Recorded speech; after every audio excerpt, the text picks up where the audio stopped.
Halo Gus Narko, ini ada suaranya nggak ada gambarnya. Oh, udah Nah, muncul. saya tutup kameranya. Ini kan ada tutupnya ini. Oh, Ya, ya, ya. Nah, salam duar tuh, biar meriah nih. Dari Bos Sugeng Dwi. Salam duar, salam apa? Salam duar. duar. Oh, tadi Bos Narko belum masuk ya. Nih, Bos Sugeng Dwi itu ngirim ngirim chat duar ya. Nggak, Duar. duar. Nggak tahu apa yang meledak itu.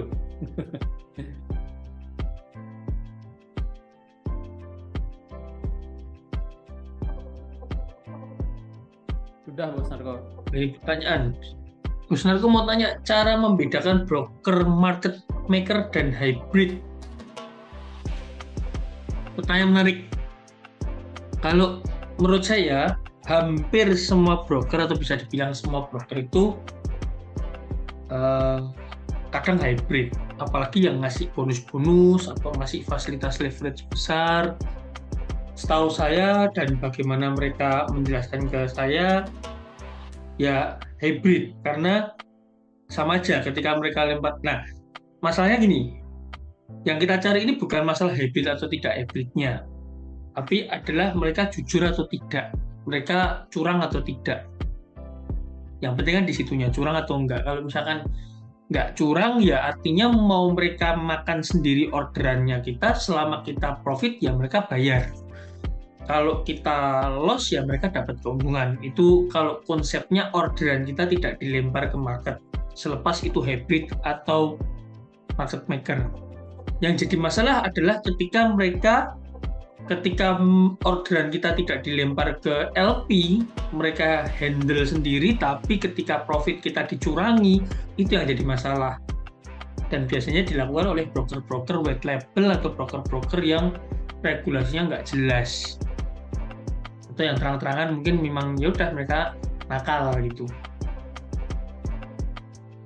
Nah, untuk membedakan yang hybrid atau market maker, susah selama kita nggak kenal orang dalam dan tidak pernah menyaksikan sendiri case yang mereka buat. Karena mana kita tahu, karena itu ada di dalam dapurnya setiap broker masing-masing. Mereka mau bilang kita STP ICN, kalau STP ICN dan mereka benar-benar strike tanpa memberikan bonus-bonus ini itu ya saya masih bisa percaya bahwa ordernya memang dilempar ke market. Tapi kalau udah ada bonus ini, bonus itu, agak tidak tepat kalau mereka bilang itu tidak hybrid itu. Jadi kalau misalkan kayak ada akun Sen, ada akun Migros, menurut saya sebagian pasti hybrid. Karena kalau memang LP, kita bicara order yang dilempar ke LP, itu bukan order yang main-main nominalnya, lotnya berapa besar gitu loh. Dan mereka kan harus bayar ini itu juga ke LP-nya. Nah, kalau banyak bonus ini tuh, nah itu kemungkinan hybrid brokernya. Dan itu sah-sah aja selama mereka tidak bermain curang. Tuh. Tapi kalau kita mau membedakan mana yang orderan kita dilempar ke market atau enggak, ya itu susah. Itu kan mereka yang tahu. Bahkan kadang juga bisa dalam akun kita, misalnya kita pemain besar nih, dana kita miliaran atau puluhan ribu dolar atau ratusan ribu dolar misalkan. Bisa saja orderan kita tertentu itu counter dengan brokernya, atau orderan kita tertentu dilempar ke market itu bisa saja. Mereka ada di dealing roomnya mereka. Tergantung manajer investasinya mereka mengarahkan order kita itu kemana. Gitu. Kalau misalkan nih, ini sepenangkapan saya terhadap info-info yang pernah saya dapatkan, mereka itu memilahnya bukan berdasarkan dana besar kecil, tapi to be honest berdasarkan pinter atau gobloknya seorang trader. Ini saya pernah berbicara dengan beberapa orang broker, petinggi broker, dan mereka menjelaskan seperti itu. Beberapa ketika saya tanya, ada jawaban seperti itu, mirip. bukan berdasarkan besar kecilnya dana. Besar kecilnya dana tetap mereka pertimbangkan. Kalau misalkan kita bicara 10 juta dengan 10 miliar, tentu beda penangkapannya mereka dan bagaimana mereka menghandle akun tersebut. Apalagi kalau misalkan akun 10 miliar tapi yang trading gambling, kalau profit bisa lipet-lipet kan juga mereka harus memperhatikan cash flow-nya juga. Ini data yang pernah saya dapatkan ya. Nah, kalau tradernya modalnya kecil, $10.000 tapi tradingnya bagus, profitnya stabil, konsisten, sama mereka akan dilempar ke market. Mereka lebih milih mendapatkan profit dari spread karena lebih kontinu dan tidak berisiko besar, makanya dilempar ke market biar order ini tiktokan dengan institusi yang besar juga atau broker lain kan. LP tadi, penyedia likuiditas tadi kan menghubungkan setiap jaringan yang ada, jual beli itu kan mereka menghubungkan sendiri secara sistem gitu. Tapi kalau misalkan trader mau deposit $1.000, mau deposit $10.000, mau deposit $100, dan cara tradingnya ngaco, asal-asalan, sering MC ya, mau dia market maker, mau dia hybrid ya pasti milih ya ini mending ordernya kita take over gitu, karena ada kemungkinan potensi kalahnya lebih besar, maka mereka berani mengcounter traders tersebut. Dan itu hal yang umum. Saya selama 7 tahun mengenal berbagai macam broker, sering sharing dengan orang-orang broker A, broker B, dan bukan marketing ya, kita bicara dengan ibaratnya kayak regional partner atau mungkin bosnya yang datang ke Indonesia, pengen ngajak ketemu, pengen sharing-sharing ya. Saya sering tanya tentang bagaimana bisnis mereka kembangkan atau mereka jalankan. Dan kalau mereka berhadapan dengan trader yang udah ada jam terbang, udah memahami tentang seluk-beluk broker, yang mereka akan open. Itu.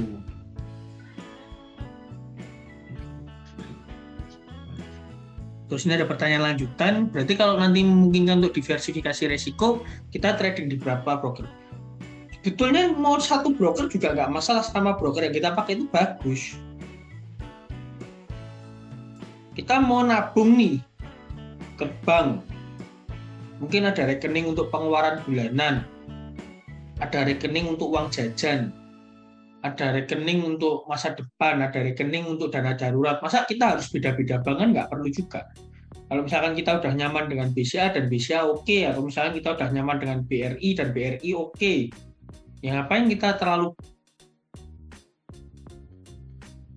Kalau kita bicara dengan diversifikasi resiko broker itu dibeda-bedakan, ketika kita butuh memindah dana dari satu akun ke akun yang lain untuk backup ketahanan dana ketika terjadi floating, susah.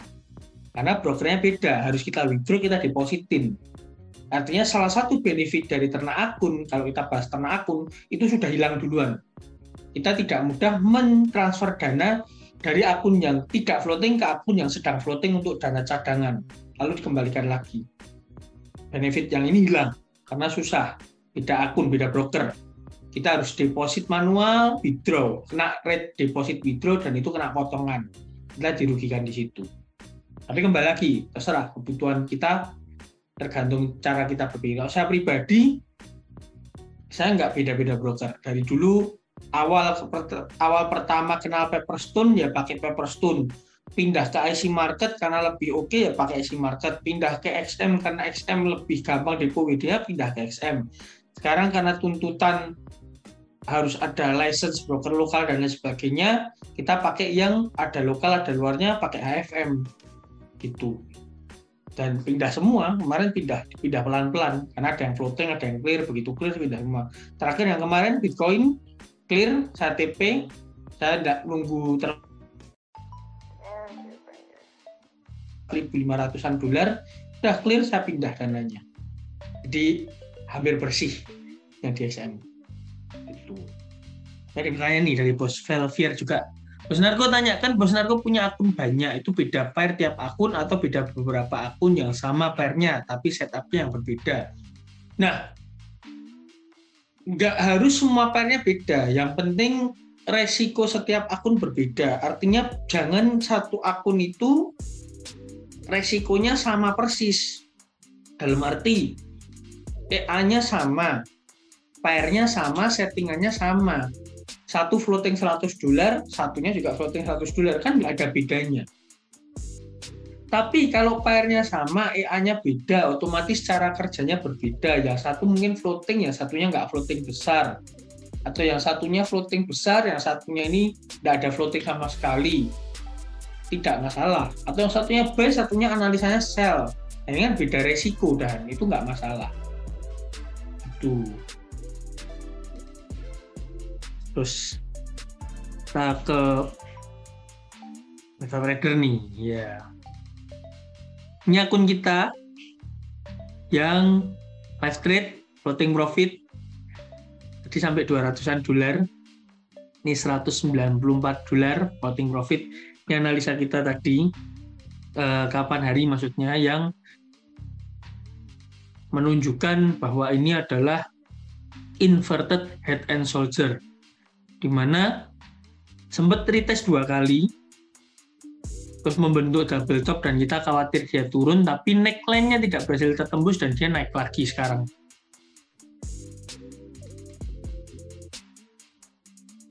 Dan break resistennya ini ya, resistennya ini tembus, cuman dia ada resisten kuat juga nih di sini yang belum ketembus. Menurut saya di sini ini resisten cukup kuat. Nah, supaya live trade-nya malam hari ini seru dan ini ada resisten kuat, maka ini akan kita TP dulu. Makanya tadi siang sempat keluar-keluar, ini mau saya TP dulu. Jadi ini kita TP dulu.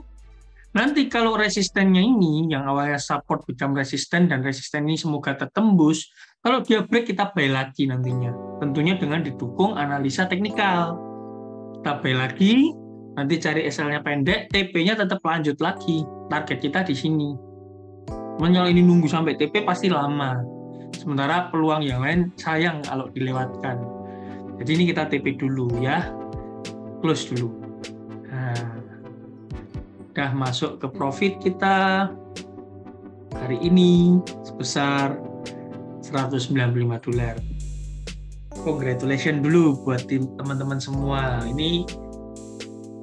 Ini usaha kita bersama ini. Mencelat. Tanpa doa teman-teman, tanpa validasi dari teman-teman juga, ya kita nggak akan bisa seru-seruan profit bareng kayak gini. Ya masih ada pair lain, nanti kita cari-cari peluang di pair lain juga. Yang jelas ini tadi kalau secara break by TP dan SL-nya udah 1:1 lebih, makanya saya berani TP duluan.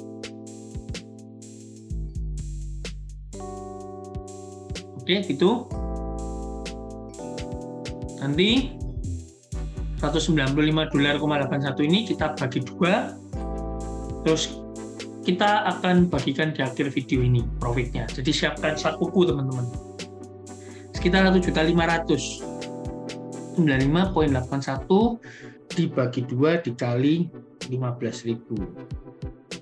1.468.000 dibagi, kita bagi 50 ribuan untuk 29 orang malam hari ini. 29 ini ada 30-an, 29 kurang berarti. Jangan jadi 1.450.000 lah tadi. 1.460.000 dibagi 35 orang. 40 ribuan. Jadi 40 ribuan biar semua dapat.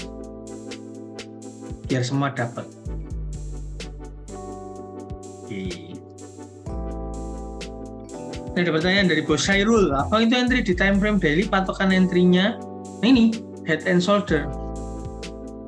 Di live trade kita sebelumnya ini ada shoulder left, inverted head and shoulder, sorry.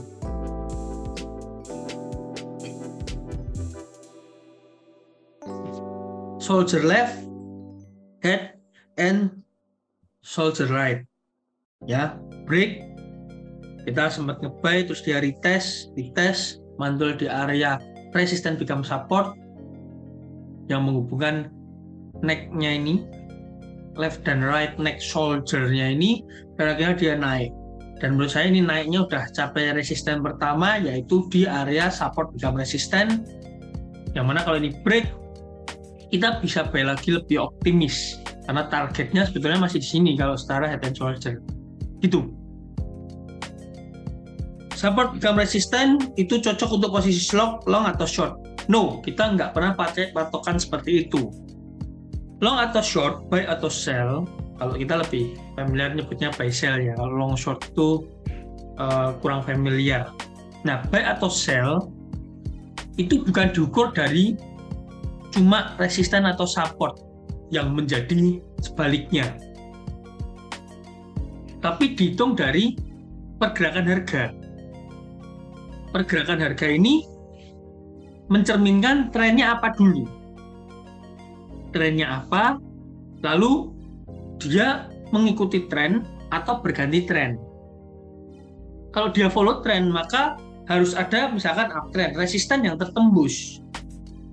Misalkan dari pattern atau dari moving average atau dari dia koreksi mantul di support untuk naik lagi ke resisten berikutnya.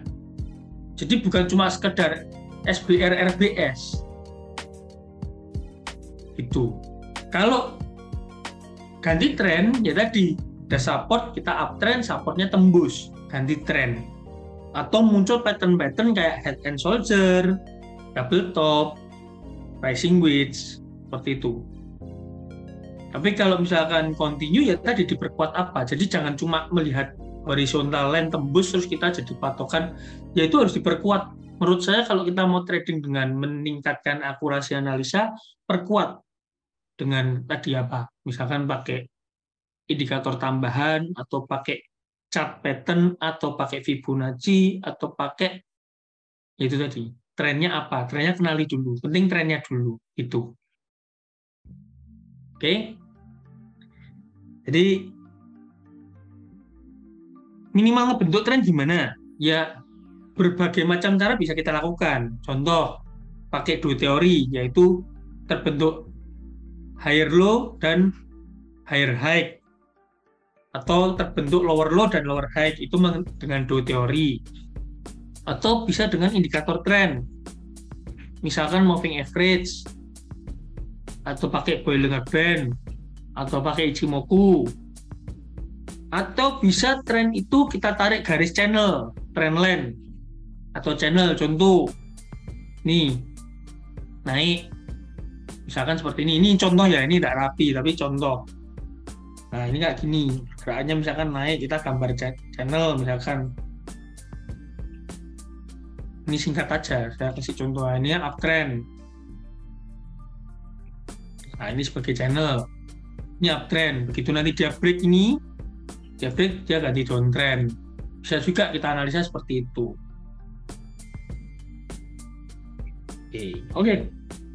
Kita analisa biar nggak kelamaan karena jam 8 saya harus OTW dari SPY Barat, Surabaya Barat ke timur lumayan jauh. Cuman kalau tidak diambil malam ini bengkelnya tadi bilang besok mau parkirannya mau diisi mobil lain. Memang rame. Minta jajan dari Mirah. Oke. Sebelum kita bahas good, kita kasih dulu waktu dan tempat ke Bos Niko seperti biasa. Dia ada jauh-jauh loh, dari Solo ke Surabaya.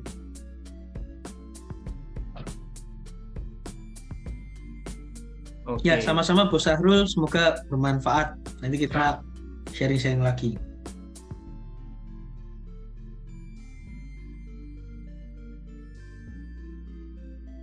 Ya, bentar saya share screen dulu ini.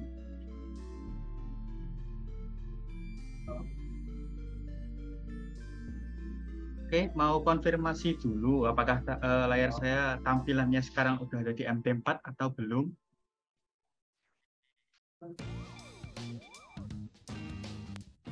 Sudah. Sudah ya, terima kasih konfirmasinya.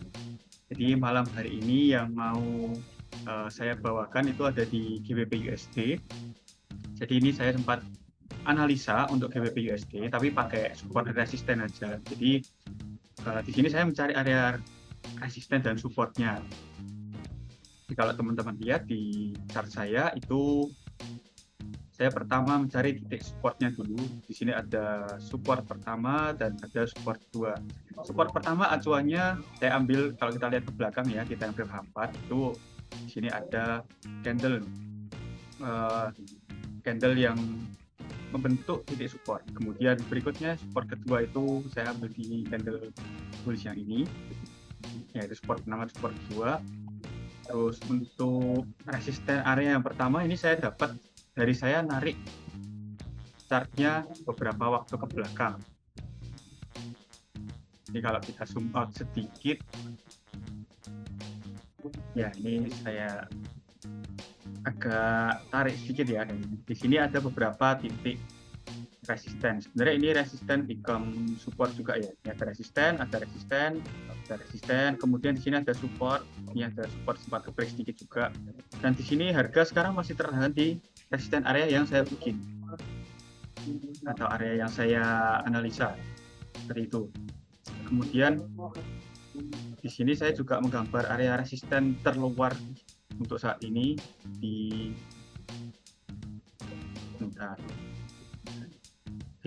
atas ini.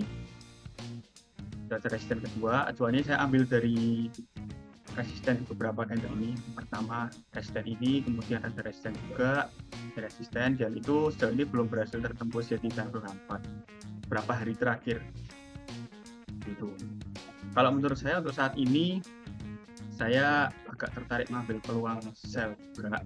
Cuman di sini sambil saya bantu dengan Fibonacci ya. Jadi saya tarik Fibonacci dari candle bearish ini sampai ke swing low terakhir.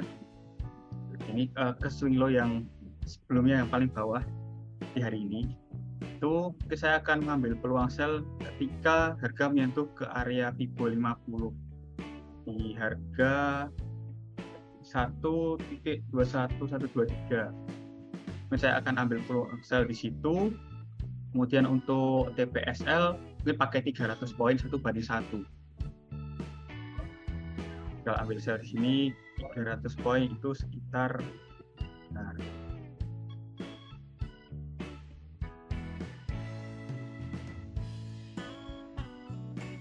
ini untuk take profitnya, kemudian SL-nya 1:1 di atasnya.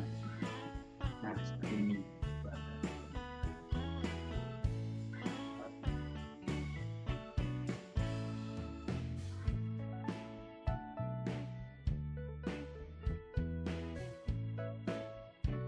Ini untuk setup saya ketika ambil peluang sell di area Fibo 50.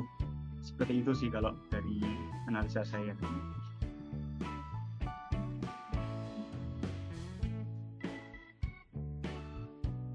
Mungkin dari Bos Adi atau Bos Narko mau menambahkan?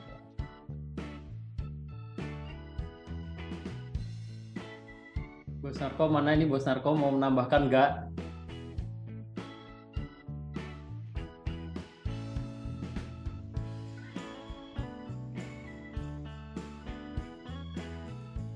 Oh, mungkin lagi ini ya, izin ke belakang bentar. Jadi kalau dari saya di sini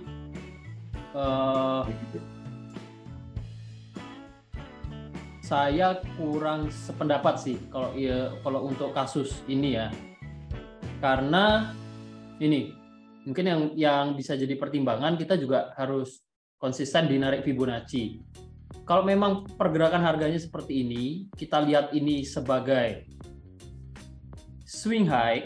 Jadi ada pantulan kecil di situ, kita lihat sebagai swing high yang baru, terus kita tarik Fibonacci dari sini ke sini.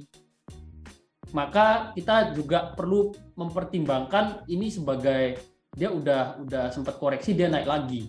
Nah, mungkin bisa dilihat di time frame H1-nya ya untuk lebih detailnya. Dan kalau memang kita mau memanfaatkan peluang di sini sell, untuk stop loss, untuk setup TPSL yang penempatan TPSL-nya terlalu pendek seperti ini, saya juga kurang suka, karena kita analisa kan tarik Fibonacci nih, sementara area Fibonacci ini masih bisa jadi kemungkinan di mana harga itu naik ke situ dulu sebelum turun.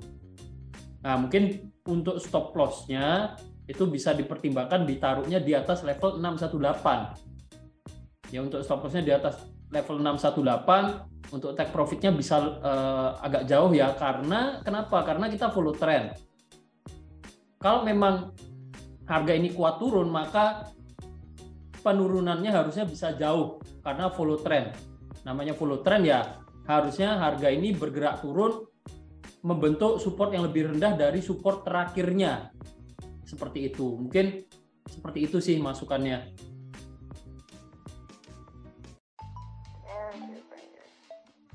Oke, siap. Terima kasih Bos Adi untuk masukannya. Siap, sama-sama. Mungkin Bos Narko gantian. Udah standby belum nih? Tapi di live trade yang dibawain Bos Narko ini saya sukanya ya. Ini dari tim sendiri nih yang mengomentari, yang ngasih masukan. Jadi saya sukanya itu bisa dibilang cukup konsisten, dan sejauh ini growth-nya kalau saya perhatikan ya, kita kan live trade buka history juga, itu udah 50% lebih. Itu menurut saya udah mantap banget sih.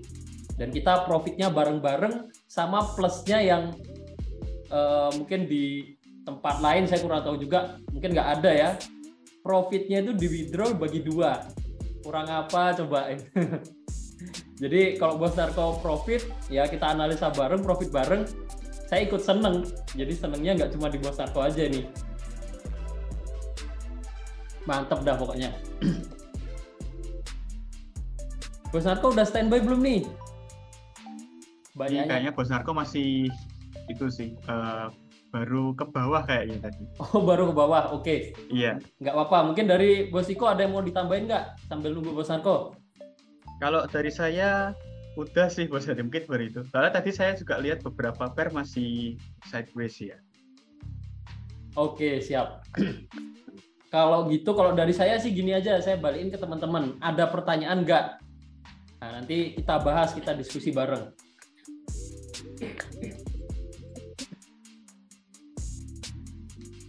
Nah, ini mungkin pertanyaan dari Bos Syahrul ya. Penjelasan yang barusan, yang kalau posisi sell itu harus ngebentuk break low atau gimana?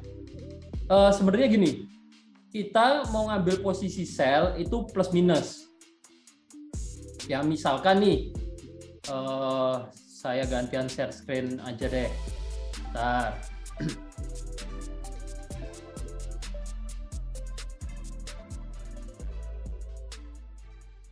Bentar. Share screen. Oke ya, udah ya. Udah belum nih? Sudah Bos Adi. Udah ya. Oke, thank you. Kita coba GBP USD pakai contoh tadi.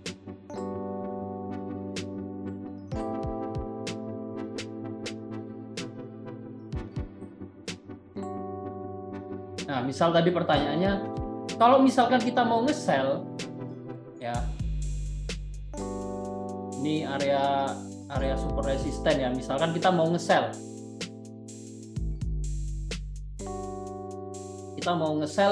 di area ini tadi. Nah, pertanyaannya apakah harus tunggu konfirmasi tertentu, entah itu break low atau membentuk swing high yang baru atau sejenisnya, itu plus minus. Kalau kita memang tahu bahwa level ini merupakan area resisten yang kuat, yang kita cari dengan lihat history harga, ini ada resisten, ada support, dia berada di area resisten, misalkan ditambah konfirmasinya stokastiknya sudah overbook, momennya bagus untuk sell, ya sebenarnya kita bisa langsung sell di area tersebut.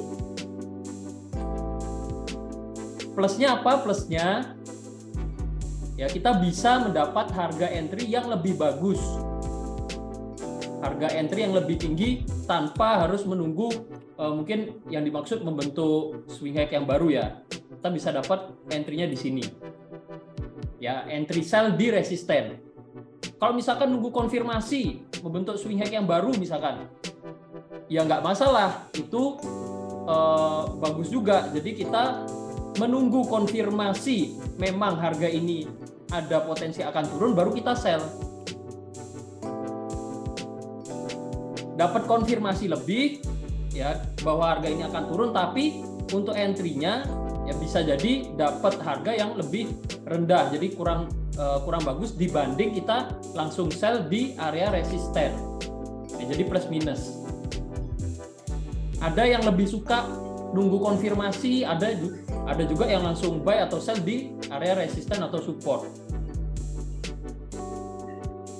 Seperti itu ya, semoga menjawab Bos Sahrul. Atau yang dimaksud berbeda nih. Nanti kalau memang yang dimaksud berbeda bisa ditanyakan lagi, nggak masalah.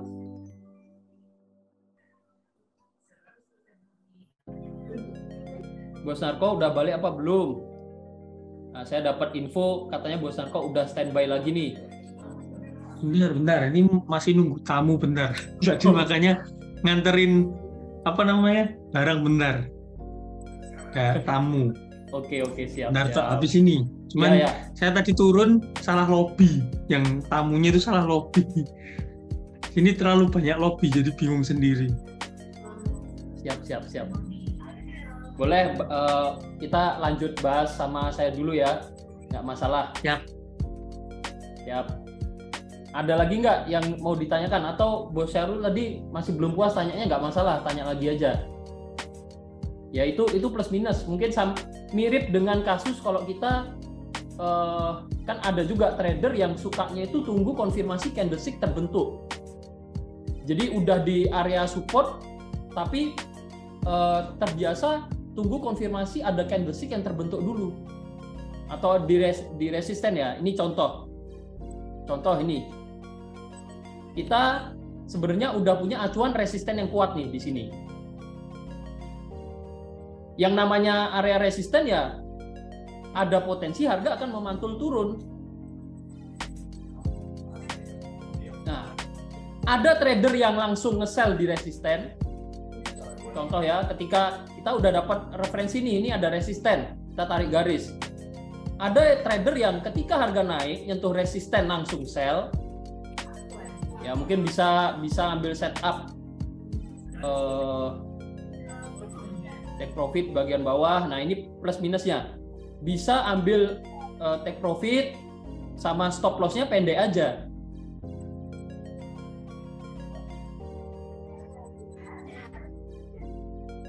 Ini stop loss-nya bisa taruh pendek aja. 300 poin itu udah cukup. TP-nya bisa jauh, SL-nya bisa pendek. Ya, karena melihat apa? Karena melihat itu resisten kuat. Kalau memang tembus, berarti ada kemungkinan harga ini masih akan naik. Ya udah, SL-nya pendek aja, bisa ambil setup seperti ini.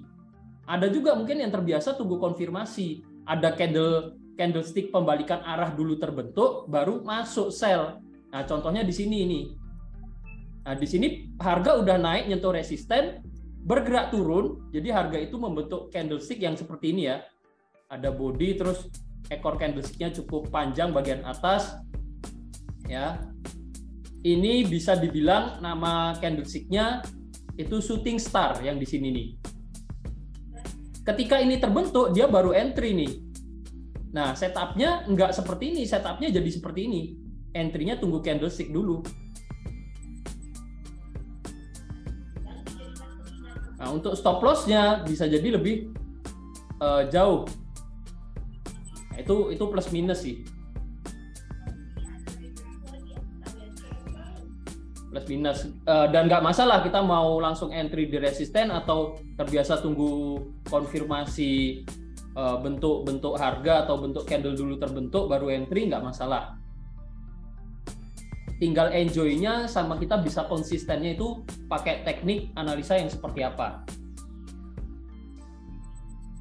Time frame, oke, ini ada pertanyaan. Time frame ideal untuk membuat zone. Nah, zone yang dimaksud ini zone apa ini? Apakah zona support resisten atau seperti apa? Tapi kalau bicarain membuat zona support resisten ya, itu sebenarnya nggak ada patokan pastinya, apakah harus di daily, di weekly, di M30 atau M15, disesuaikan dengan tipe trading kita. Kalau kita day trade, ya kita day trade ngambil peluangnya jangka pendek, ya kita bisa Nah, kita mau fokus analisa di time frame berapa dulu? Apakah di H4, apakah di H1, itu nggak masalah. Ya, kalau day trade itu bisa fokus di M30 sampai H4 itu udah cukup bagus untuk kita fokuskan analisa kita di time frame tersebut. Nah, kalau scalping ya kita sesuaikan ya dari M15, M30 atau mungkin dari M5 ya, itu bisa juga nggak masalah. Nah, jadi kalau mau time frame berapa itu disesuaikan dengan teknik analisa yang kita pakai. Sama seperti NS. Ya, di NS juga Bos Narko itu menciptakan satu teknik analisa, bukan satu ya, tapi kita punya 2 teknik analisa ala NS.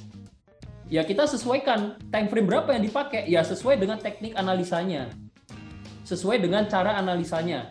Ada yang berlakunya di time frame M30, ada yang berlakunya di time frame H4. Ya, jadi di satu momen seperti misalkan sekarang nih, bisa aja yang di M30 menginformasikan buy, yang di H4 menginformasikan sell, misalkan beda peluang gitu, itu bisa terjadi juga. Dan time frame berapa yang harus kita ikuti, ya kita sesuaikan dengan teknik analisa yang kita pakai. Ya, lebih cocoknya di time frame berapa.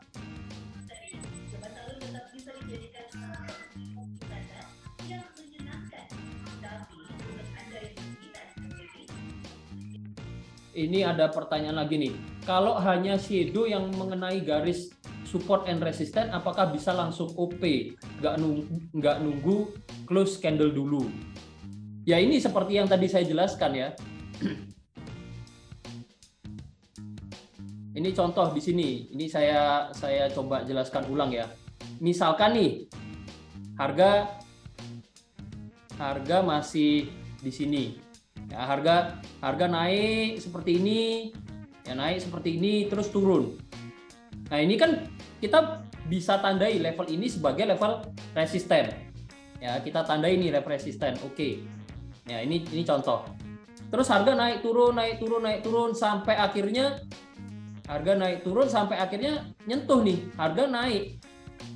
Nyentuh level resisten yang udah kita tandai. Nyentuh. Nah, pas nyentuh ini kan kita belum tahu apakah candlestick itu akan menjadi shadow atau hanya body, kita belum tahu. Dan apakah perlu tunggu candlestick dulu? Ya sebenarnya nggak perlu, karena kita udah tahu ini resisten. Ada potensi harga akan mantul turun. Kalau mau tunggu candlestick terbentuk dulu atau close dulu juga bisa. Berarti kita punya konfirmasi yang lebih kuat. Ya, selain ini ada resisten, misalkan ya, selain ada resisten, ada candlestick bearish. Nah, ini berarti penurunannya didukung dengan bentuk candlestick yang terbentuk, nggak masalah. Tapi minusnya apa? Minusnya mungkin entry kita di sini, bukan pas di level resistennya. Karena apa? Karena kita mencari konfirmasi dengan menunggu bentuk candlestick tertentu, terbentuk terlebih dahulu, baru kita entry. Ya, jadi entry-nya bisa aja agak telat nih, agak ke bawah. Nah, misalkan harga naik lagi. Harga udah naik turun, naik lagi ke sini. Nah, kita tahu itu resisten. Resisten itu suatu level yang bisa menahan pergerakan harga untuk naik. Dan ada potensi, ada kemungkinan harga ini akan memantul turun. Bisa nggak kita langsung sell ketika harga nyentuh resisten? Bisa aja, nggak masalah. Nah, kita malah dapat harga yang lebih oke di atas ini, pas resisten kita entry.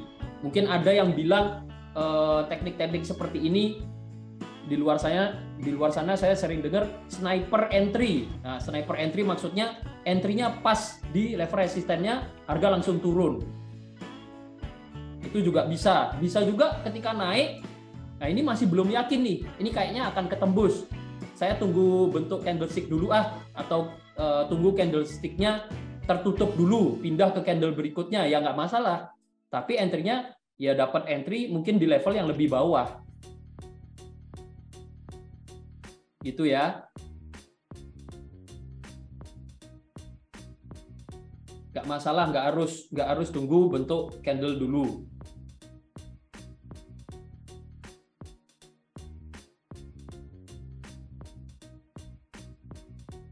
Nah, ini pertanyaan lagi, Bang, analisanya itu multi time frame untuk konfirmasi. Misalkan pakai 2 atau 3 time frame ya untuk analisanya. Atau kayak tadi Bang Narko ngebentuk head and shoulder menurut chart pattern. Oke, jadi untuk cara analisa itu sebenarnya ada banyak sekali cara. Ya, ada banyak sekali cara. Bisa dari chart pattern, mungkin ada trader yang hanya mengandalkan support and resistance horizontal, ditandai support and resistance-nya. Ya, untuk acuan entry itu juga ada. Ada juga yang kayak Bos Narko tadi, entry-nya berdasarkan pola-pola yang terbentuk. Contoh misalkan harga naik. Nah, ini ada double top nih, baru entry. Itu juga ada. Ada yang entry-nya pakai garis MA. Ya, seperti kalau di NS sistem trading untuk yang trade manual ya, yang Bos Narko ciptakan juga, itu ada juga teknik entry pakai MA, pakai garis MA ya. Contoh pakai MA 200. Nah, acuannya ya pakai garis-garis MA ini, yang mana kalau tanya time frame yang dipakai, ya kita hanya pakai satu time frame untuk satu teknik analisa. Hanya di H4 atau hanya di M30, nggak perlu multi time frame.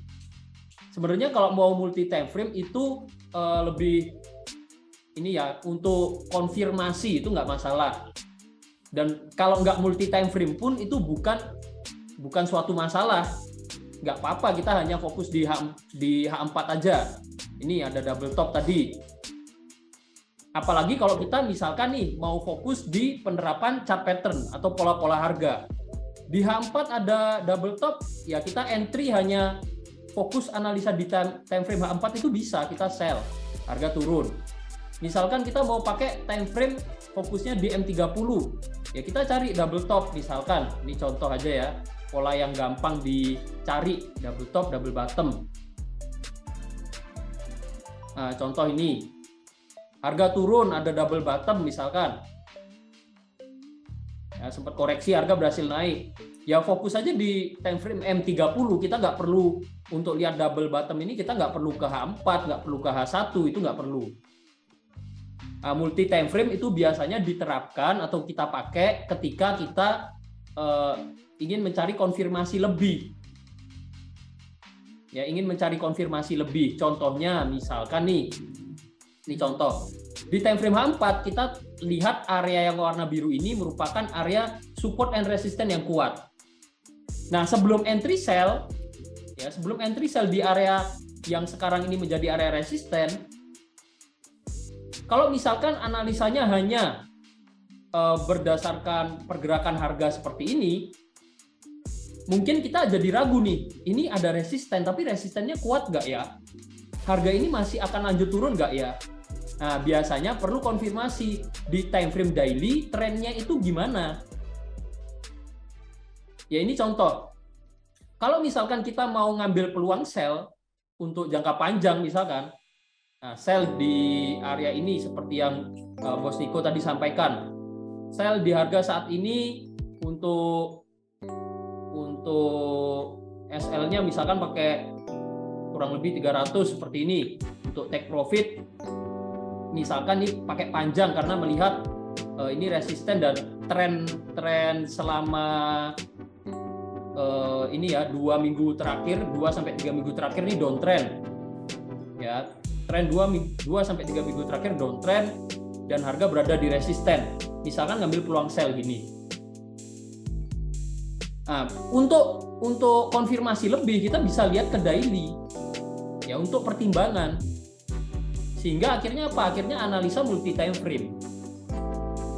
Nah, kalau lihat seperti ini ya saya pribadi nggak akan paksakan untuk sell, apalagi dengan target profit yang panjang. Kenapa kok nggak mau nge-sell, karena kalau lihat tren 2 minggu terakhir mungkin downtrend. Tapi kalau lihat tren beberapa bulan terakhir ini uptrend, trennya uptrend. Ya, trennya uptrend. Jadi kalau untuk hold jangka panjang ya sell jadi kurang bagus karena trennya masih uptrend. Nah, itu contoh analisa multi time frame. Trennya mulai uptrend, dan ini kalau saya lihat setelah turun jauh ada candlestick spinning top namanya ini. Candlestick ini ya spinning top, sebelahnya ada doji. Kondisi seperti ini adalah kondisi awal mula pembalikan arah harga. Jadi yang awalnya turun bisa jadi naik, apalagi trennya naik, kemungkinan besar jangka panjangnya masih akan naik. Ya, jadi ini multi time frame, sehingga analisa di time frame 4 tadi kalau take profitnya panjang jadi kurang bagus nih. Tapi kalau untuk day trade, trading harian, TPSL pendek 300 poin misalkan, ya masih oke lah. Kita lihat ada resisten, ada potensi harga akan memantul turun. Contohnya seperti itu.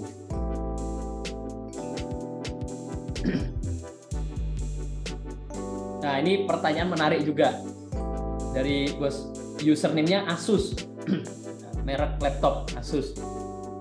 Pertanyaannya, berapa kali suatu level resisten atau support juga ya bisa disentuh?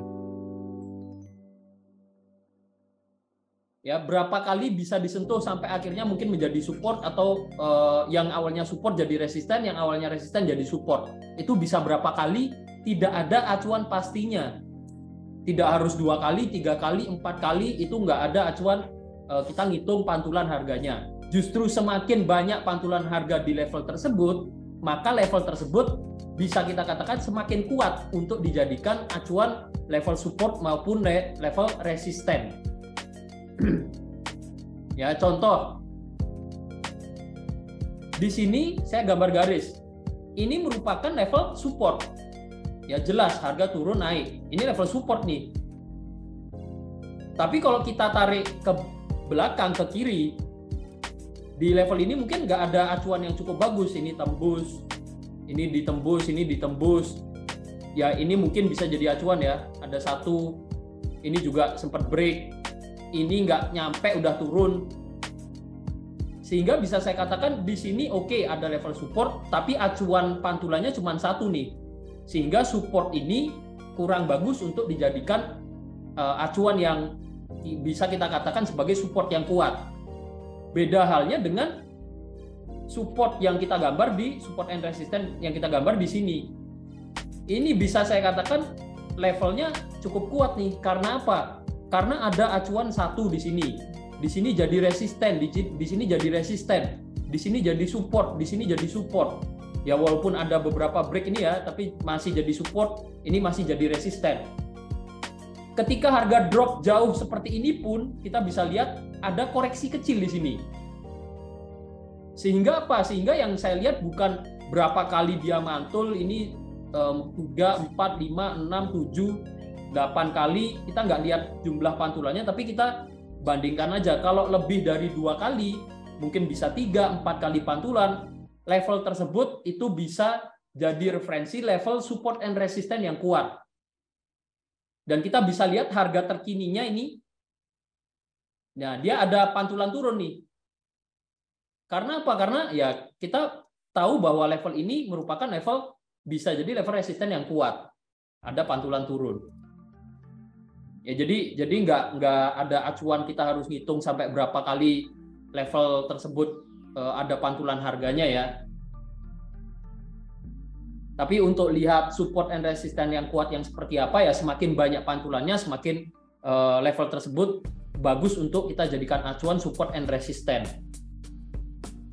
Dan kalau mau tarik garis ya paling enggak ada dua acuan pantulan harga lah. Ya, kalau misalkan bandingan lagi yang di sini sama yang di sini misalkan. Nah, saya akan katakan level yang di atas ini lebih kuat dibanding yang ini. Karena ada 1, 2 di sini support become resistant. Dibanding yang ini. Kalau ini kan kita bisa lihat harga langsung break nih. Ya, ini kemarin memang jadi support, tapi di pergerakan harga minggu lalu langsung ditembus. Itu ya. Itu untuk support and resistance dan harus berapa kali pantulan. Jadi nggak ada acuan pastinya. Seperti itu.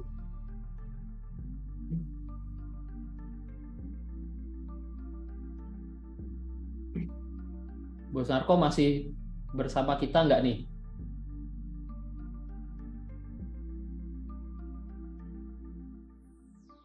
Cek Ini sound tadi dulu. di sini. Oh, sorry Bos Narko, kameranya nggak kelihatan. Di tempat saya nggak kelihatan, sorry. Di tempat saya nggak kelihatan. Oke, Bos Narko mungkin mau nambahkan. Ini saya bantu jawab pertanyaan teman-teman aja nih. Ya, soal support resisten berapa kali dites itu ya.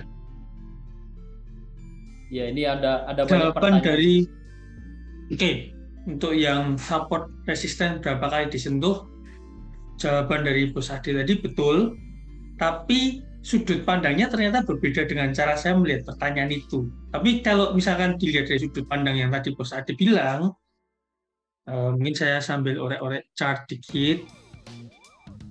Misalkan tadi kayak pertanyaan Bos Ade itu, misalkan support yang kita lihat pantulannya itu pantulan jangka panjang, artinya misalkan pernah mantul di sini, lalu di harga udah bergerak, lalu dia satu saat turun di area-area ini lagi, mantul lagi, saatnya dia break, nanti mungkin dia akan mantul lagi, ini masih naik-naik di sini, mungkin nanti dia akan mantul lagi di sini, turun lagi. Nah, ini jangka panjang. Dan semakin sering dia mantul di harga-harga sekitaran ini, kita kan tidak nyebutnya harga pasti, maka dia akan sebagai support resisten yang kuat. Saya setuju dengan itu. Tapi yang saya lihat dari pertanyaan tadi, kalau dari sudut pandang saya, atau mungkin bisa yang dimaksud adalah apa yang terjadi jika itu terjadi seperti ini di time frame kecil. Nah, saya melihatnya tadi justru dari situ. Di time frame kecil harga menguji support resisten berkali-kali, atau mungkin lebih tepatnya di area sideways, harga berulang kali itu menguji area resisten misalkan. Nah, kan kita juga tidak tahu nih arah pertanyaannya kemana tadi, karena pertanyaannya kan hanya bagaimana jika support resisten diuji berapa kali. Maksudnya lebih, sebentar ya baca dulu. Berapa kali resisten bisa disentuh? Kalau dari kamus saya translate-nya berapa kali support resisten itu diuji sampai mungkin dia break gitu kan. Kalau dari sudut pandang saya tadi nangkepnya gitu. Ternyata Bos Ade point view-nya beda lagi. Dan itu jawaban versi Bos Ade benar. Tapi kalau ternyata yang ditanyakan jawaban yang dari sudut pandang mungkin saya tadi, kalau tadi semakin kuat, kalau versinya Bos Ade di time frame besar itu betul, jangan sampai kecampur. Nah, kalau versi saya yang di time frame kecil, itu justru dia diuji berkali-kali, bisa potensi tertembus, tergantung apakah ketika dia diuji berkali-kali, dia diuji berkali-kali itu, apakah dia masuk dalam kondisi non-trending, artinya dia sideways atau sedang membentuk pola tertentu. Contoh, saya gambar ya. Mungkin Bos Ade nanti kalau nemu patternnya, tapi saya gambar. Contoh, harganya dari bawah naik. Dia bergerak naik, terus tiba-tiba dia tertahan di sini, set. Dia uji lagi, set. Dia uji lagi, set. Dia uji lagi, set. Kalau kita lihat sekilas apa yang terbentuk di sini, dia membentuk sebuah pola ascending triangle. Nah, dia menguji area resisten tersebut berkali-kali, dia membentuk pola ascending triangle. Apa yang terjadi? Artinya ada kemungkinan dia break naik dan melanjutkan trennya. Seperti itu. Dan kita bilang, area resisten tidak selalu garis horizontal. Bisa juga dia membentuk pattern yang lain. Contoh, ternyata harganya tidak membentuk ascending triangle, tapi dia misalkan nih naik, dia membentuk pola ini. Entah itu penan atau itu sebagai triangle pattern. Nah, ini resistennya semakin rendah, ini supportnya semakin tinggi. Artinya dia bisa break ke atas atau break ke bawah pergerakan harga selanjutnya. Nah, diuji untuk ditembus itu juga bisa terjadi. Nah, kayak gini diuji berkali-kali, bisa saja dia tertembus naik. Kalau sesuai pattern, dia akan lanjut ke atas. Lalu pertanyaannya, kalau berapa kali sama dengan angka, jawabannya sama. Tidak ada angka yang pasti. Tapi kalau kita menanyakan kekuatan dari support ini atau resisten ini kuat atau enggak, sudut pandangnya dua tadi. Jangka panjang akan dijawab sesuai jawabannya Bos Adi dan itu benar, atau jangka pendek teman-teman bisa melihat ke sudut pandang apakah dia sedang membentuk sebuah pattern tertentu ataukah dia sedang menguji area tertentu. Contoh, kalau yang lain, misalkan kita bilang tadi membentuknya seperti ini. Hilang. Siapa ini yang hapus?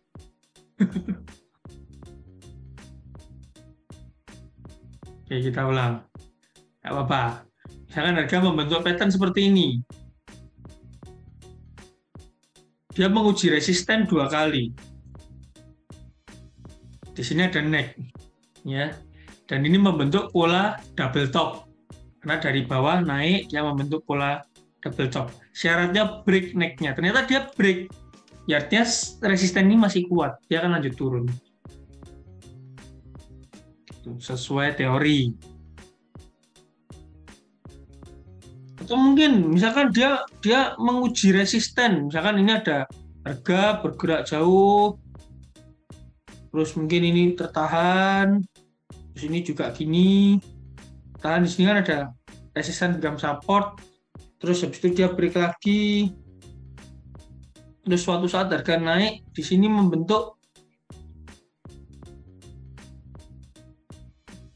head and shoulder di area resisten ini. Break neck-nya. Ya itu cukup 1 kali aja pantulan ketika ada pattern ini, maka resisten ini menjadi valid kuatnya. Harga bisa lanjut turun ke bawah ketika dia break. Jadi nggak ada patokan sekali, 2 kali, mau 10 kali pun kalau dia ternyata membentuk pola besar. Dan usahakan gini, kalau kita bingung di time frame kecil, lompat ke time frame lebih besar.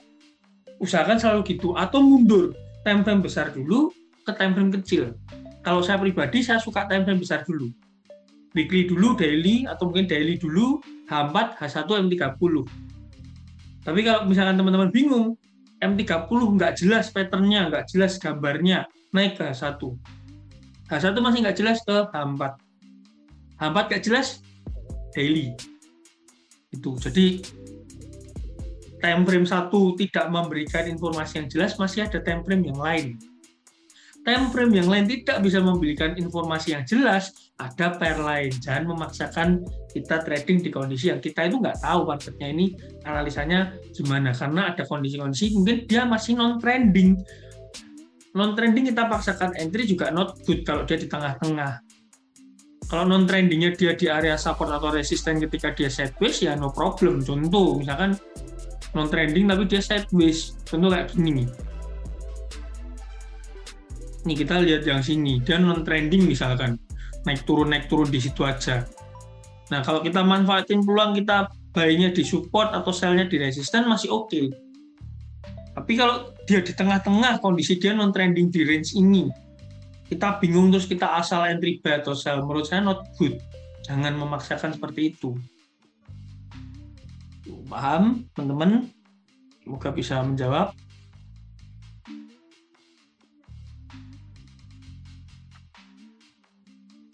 Nah ini kan head and shoulder juga ini. Ini Audi CAD H1. Left shoulder, head, right shoulder. Inverted ya. Inverted head and shoulder. Ini agak miring. Nah, dia break, dia sempat masuk lagi, dia ini berusaha naik.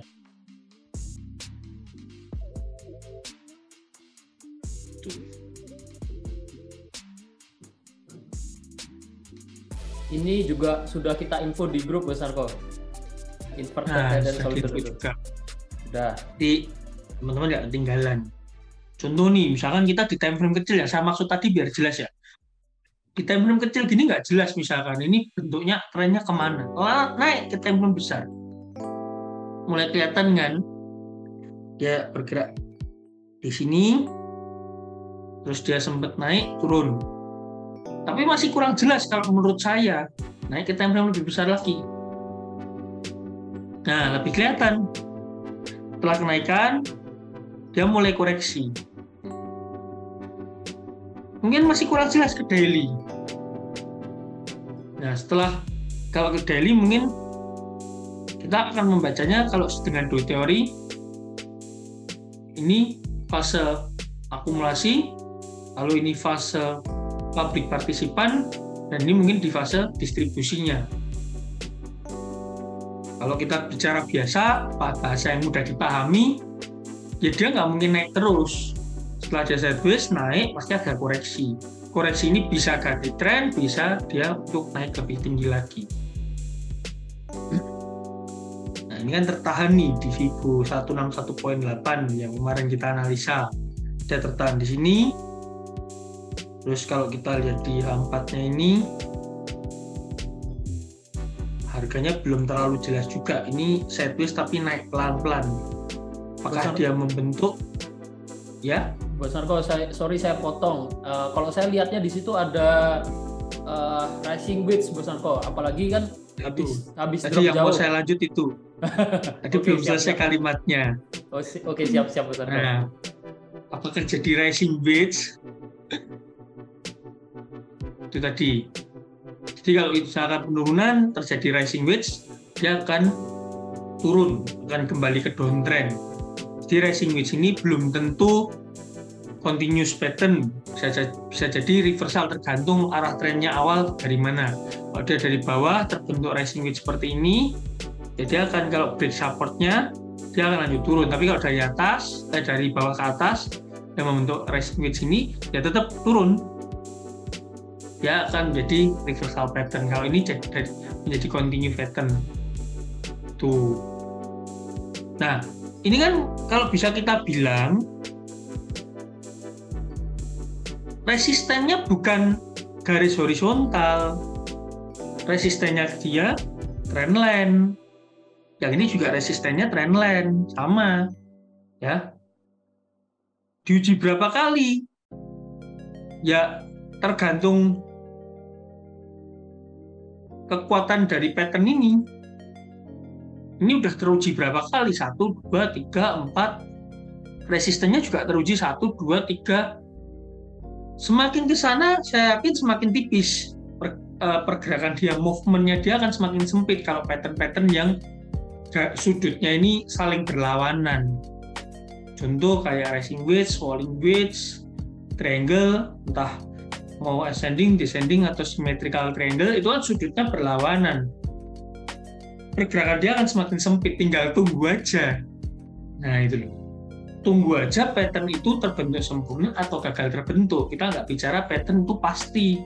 Pattern bisa terbentuk atau dia gagal terbentuk. Ya, tapi semakin dia mengerucut, semakin tunggu aja. Tinggal sabar-sabarnya kita. Jadi kita nggak buru-buru. Karena dia akan semakin mengerucut nih. Masa mau tiba-tiba harganya gerak gini, ternyata dia nggak lepas-lepas. Lama-lama harganya kan makin kecil tuh. Lama-lama dia gini, terus tiba-tiba rata gitu. Kan nggak mungkin. Itu detak jantung itu bisa gitu. Tapi kalau pattern belum pernah saya nemu yang kayak gitu. Akhirnya nih, lama-lama semakin rata, semakin sempit kan? Lama-lama kan semakin sempit tuh. Kalau ditarik ke sana lagi, lama-lama gini, candle-nya jadi doji semua gitu. Ya itu, mungkin kalian salah pilih broker kalau kayak gitu. Bisa terjadi, bisa saja di market nggak ada yang tidak mungkin terjadi. Tapi kalau sampai itu terjadi, ya mungkin broker kalian lagi bermasalah, mungkin salah milih broker. Ya itu tadi, kembali ke pertanyaan awal. Membedakan market maker atau tidak, bisa dikatakan market maker kalau itu XAU kalian seperti itu pergerakannya. Itu kalian mungkin pakai broker market maker. Brokernya seperti itu ya, kayak yang normal, candle yang lain normal, terus candle yang dipakai Sunton dulu itu muncul candle tongkat Sun Gokong itu. Kendall Sunton kita kenal. Itu golnya kena serangan jantung.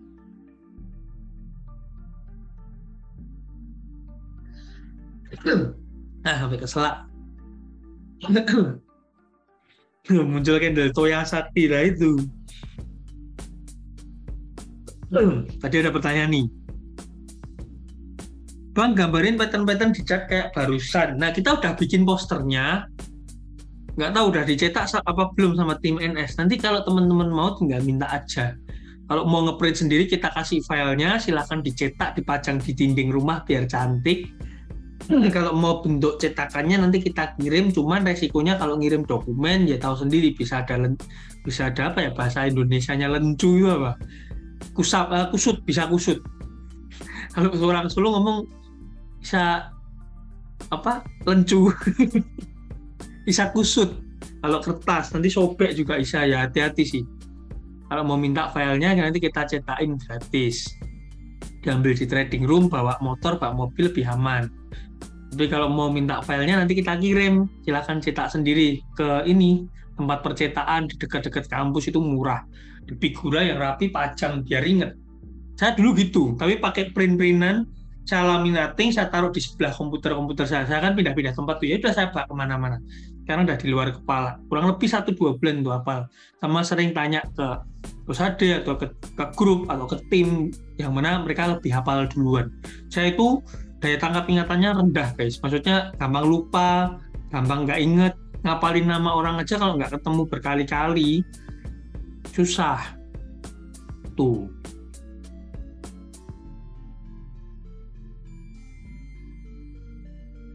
Pertanyaan, bisa kategori channel up? Kalau benar channel up biasanya naik, untuk turun benar nggak? Ini saya nggak paham pertanyaan naik untuk turun benar itu maksudnya gimana. Tapi bisa juga bearish flag. Nah, flag pun kan juga sama. Kalau misalkan kayak mana tadi mungkin lihat chart tadi ya, ada flag misalkan, ada flag pattern misalkan, ini flag pattern misalkan loh ya, misalkan kan nggak ada salahnya kita berandai-andai. Nah, misalnya dia flag pattern pun kan juga melanjutkan turun. Kalau flag pattern ini melanjutkan flag pattern continuous pattern ya Bos Adi ya, bener ya? Bener nggak sih? Benar Bos. Nah, kalau flag patternnya setahu saya continuous pattern, mau dia flag ataupun rising wedge, kondisi sekarang dia akan melanjutkan downtrendnya kalau dia memang terbentuk pattern itu sempurna. Tuh.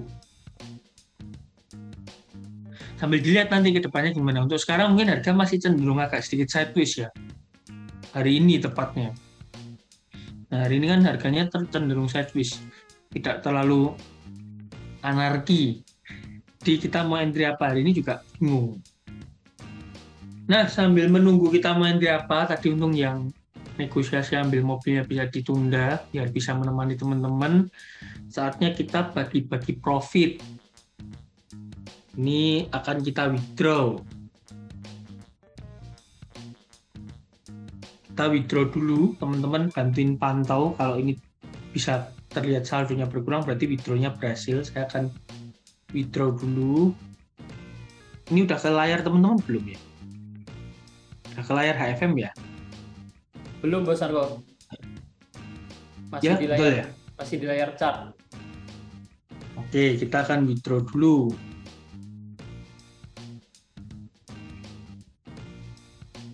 Withdraw dulu biar segera bisa dibagikan ke teman-teman.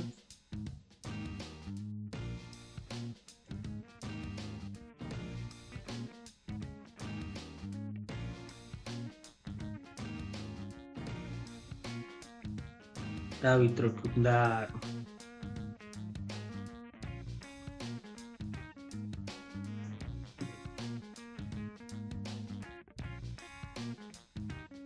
Ini internetnya dikeroyok orang banyak makanya agak lemot.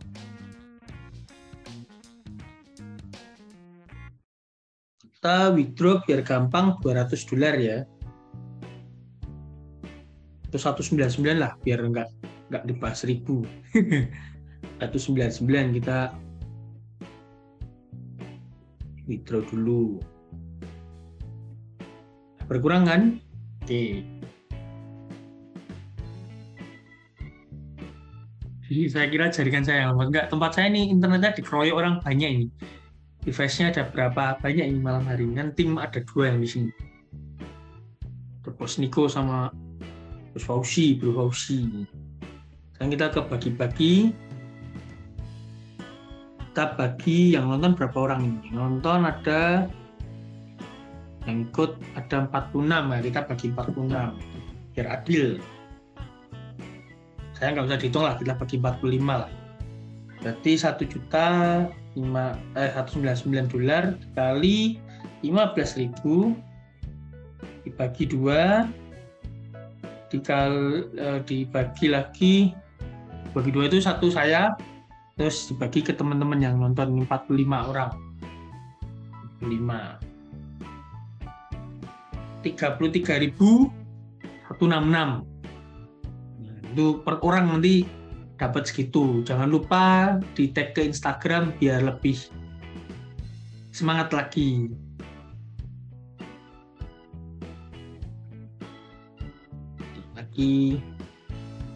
Ingat ya, linknya nggak usah disebar kemana-mana, cukup buat yang nonton dan ikut Zoom ini aja.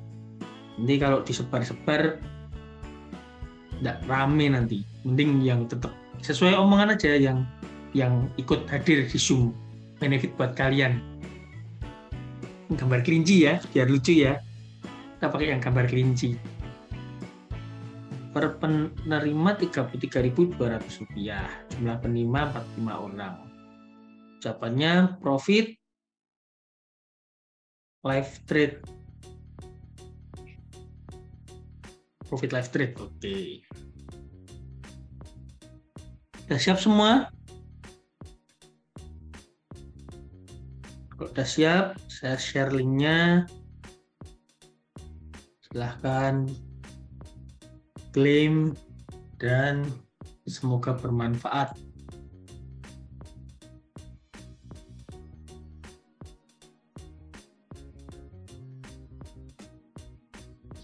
Tadi ada live trade.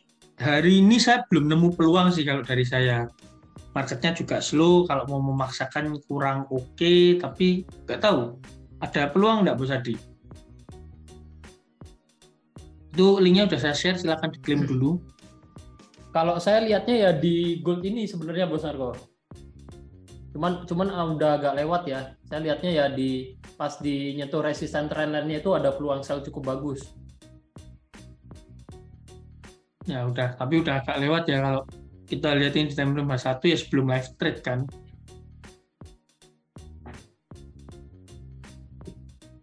Ya, jadi saat ini belum ada peluang lagi.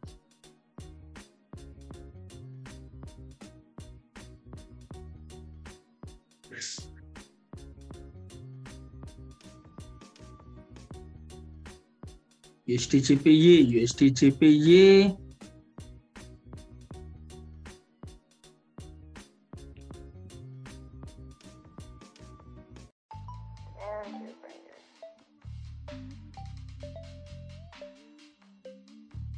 Apakah ini bisa menjadi penan setelah dia mengalami penurunan?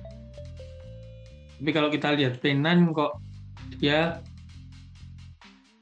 balik ke atas.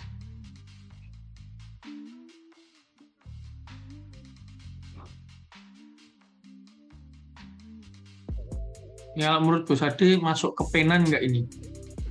Setelah dia mengalami penurunan. Untuk sekarang enggak sih Bos Narko, tapi tadi kita notif itu ada penan juga. Tapi gak turunnya nggak jauh tapi. Turunnya nggak jauh ya berarti. Yeah. Jadi masih sideways sih, masih di range sini berarti kalau kita bilang masih di range sini. Jadi wait and see dulu. Yang udah dapat bagi-bagi share IG ya, tag Narko Santoso biar semangat. Biar makin semangat, biar makin banyak rezekinya, makin banyak yang ikut. Itu hokinya orang banyak.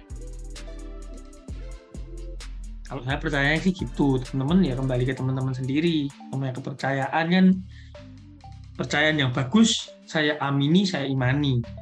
Jadinya juga hasil yang bagus. Kalau percayaan, misalnya kita percaya sesuatu itu yang jelek ya jangan diamini, jangan diimani. Percaya sih boleh-boleh aja, tapi kalau percaya itu membawa dampak yang baik, ya amini dari Mani tadi. Ya, sama-sama teman-teman yang mengucapkan makasih. Saya juga tentunya mengucapkan makasih buat teman-teman semua yang selalu menemani saat live trade. Ingat, install Sakuku, biar kalau live trade profit segera langsung bisa klaim. Senin, Rabu, Jumat, join VIP. Join VIP juga gratis, kita ngajari caranya dapat profit. Diikuti aja, mau belajar kita ajari, mau cuma dapat signal untuk entry ya kita kasih, mau edukasi yang lain next levelnya ternak akun, pelajari. Kemarin malam akun Charity kita profitnya 5% loh, semalam loh, meskipun floatingnya ya lumayan, tapi profitnya 5% semalam. Ya itulah powerfulnya dari ternak akun. Kadang ada yang sesuai yang saya bilang, kadang ada yang floating malah cuma satu, akun MetaPro versi 2 kalau nggak salah, versi berapa saya lupa, tapi akun MetaPro. Yang lain nggak ada yang floating, tenang-tenang aja, floating kecil, maksudnya running open transaksi dengan cuma floating 0,5%, nggak nyampe mungkin. Tapi yang MetaPro sampai floatingnya agak besar, tapi begitu clear, ini yang menyumbang profit paling banyak, sampai 5%. Lumayan itu.